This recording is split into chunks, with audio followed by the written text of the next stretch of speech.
চ্যানেলে নতুন হয়ে থাকলে চ্যানেলটা অবশ্যই সাবস্ক্রাইব করে দিও আর পাশে থাকা বেল আইকনটা প্রেস করে দিও যাতে আমার ভিডিও সবার আগে তোমার কাছে পৌঁছে যায়। তো আজকে আমি চলে এসেছি গরম গরম দই পরোটার রেসিপি নিয়ে, খুবই সহজ পদ্ধতিতে। তো চলো দেখে নেওয়া যাক এর জন্য কী করতে হবে। এর জন্য আমি এখানে প্রথমে নিয়ে নিয়েছি 750 গ্রাম পরিমাণে ময়দা। এই ময়দাটাকে এরপর তৈরি করে নিই। তার জন্য দিয়েছি অল্প পরিমাণে একটু নুন, আর দিয়ে দিয়েছি 1 চামচ মতো চিনি, আর দিয়ে দেব মৌরিটাকে হাতের সাহায্যে ভালোভাবে ডলে নিয়ে এই ময়দাটার সাথে মিশিয়ে দেব। এই মৌরি দেওয়ার ফলে পরোটার গন্ধ এবং স্বাদ দুটোই কিন্তু খুব সুন্দর হয়। এরপর মৌরি, চিনি আর নুনটা দিয়ে খুব ভালোভাবে একটু ময়দাটাকে মিশিয়ে নেব। এদিকে নিয়ে নিয়েছি টক দই, 250 গ্রাম পরিমাণে টক দই। এই টক দইটাতে আমি দিয়ে দেব বেকিং সোডা 1/2 চামচ মতো। এই 1/2 চামচ মতো বেকিং সোডা দিয়ে টক দইটাকে খুব ভালোভাবে ফেটিয়ে নেব, আর কিছুক্ষণ পরই কিন্তু দইটা অনেকটা ফেঁপে যাবে। এরপর এই দইটাকে আমি দিয়ে দিলাম ময়দাটার ওপর। এই দইটা কিন্তু রুম টেম্পারেচারের দই, একদম ঠান্ডা টক দই ব্যবহার করা যাবে না। এরপর দইটার সাহায্যে ময়দাটাকে খুব ভালোভাবে মিশিয়ে নিচ্ছি। খুব ভালোভাবে মেখে নিতে হবে। বেকিং সোডার দই দেওয়ার ফলে পরোটাটা অনেকটা নরম হয়।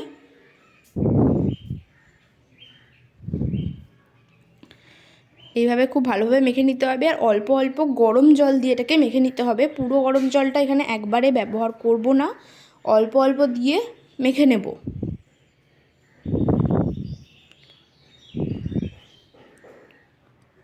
এই যে দেখো, অল্প অল্প জল দিচ্ছি আমি।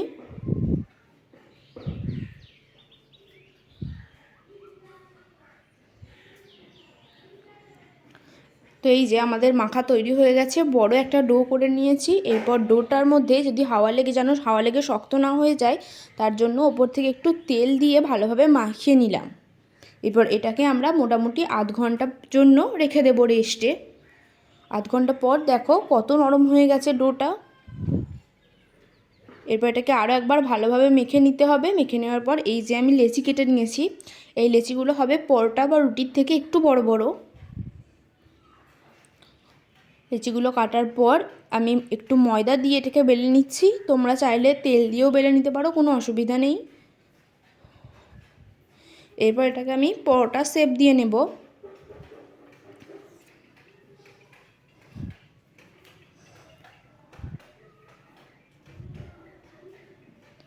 একটু বড় করতে হবে আমাদের, রুটি বা পরোটা যেমন হয় তার থেকে একটু বড় গোলটা করে তারপর এটাকে পরোটা শেপ দিয়ে নিলাম।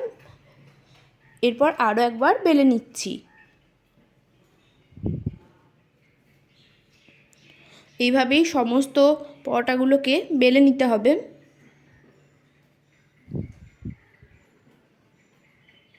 এই যে আরও একটা দেখিয়ে দিই তোমাদের। তোমরা চাইলে এটা গোলও রাখতে পারো, পরোটা শেপ না দিয়ে, তাতেও কোনো অসুবিধা নেই। আমি এখানে পরোটা শেপ দিয়ে নিয়েছি। একইভাবে এটাকেও পরোটা শেপ দিয়ে নিলাম।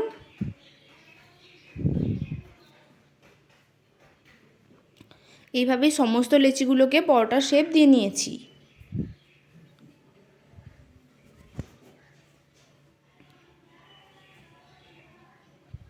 এরপর একটা তাওয়া গ্যাসের ওপর বসিয়ে তাওয়াটাকে খুব ভালোভাবে গরম করতে দিয়েছি। তাওয়াটা খুব ভালোভাবে গরম হয়ে যাওয়ার পর তেল বা ঘি ছাড়াই আমি প্রথমে পরোটাটাকে একটু সেঁকে নেব দুটো পিঠই।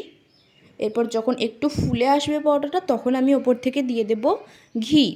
এখানে তোমরা চাইলে তেল বা বাটারও ব্যবহার করতে পারো, আমি এখানে ঘি দিয়ে করেছি। তো দেখো এইভাবে ঘি দেওয়ার ফলে কতটা ফুলে এসেছে। তো এরকম ফুলে এলেই বুঝে যাবে যে পরোটা তৈরি হয়ে গেছে।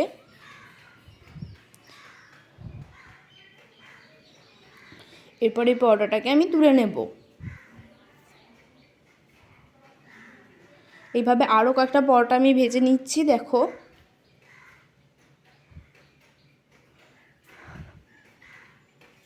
একইভাবে পরের পরোটাটাকেও আমি প্রথমে তেল বা ঘি কিছু না দিয়ে সেঁকে নেব। তারপর যখন এটা একটু ফুলে আসবে, তখন আমি এটাতে তেল বা ঘি দিয়ে দেব।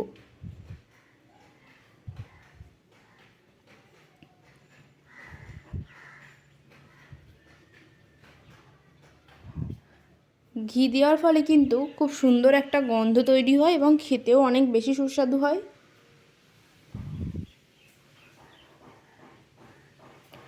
তো এইভাবেই এপিট ওপিট করে নিলে আমাদের তৈরি হয়ে যাবে দই পরোটা। খুবই কম উপকরণ দিয়ে রাতের খাবার বা জলখাবার হিসেবে কিন্তু এই পরোটাটা অসাধারণ। আর এই পরোটার সাথে যে কোনো তরকারি ভালো লাগবে। আমি এখানে করে নিয়েছি বাদশাহী আলুর দম। এই বাদশাহী আলুর দমের রেসিপিটাও চ্যানেলে আছে, চাইলে তোমরা দেখে নিতে পারো।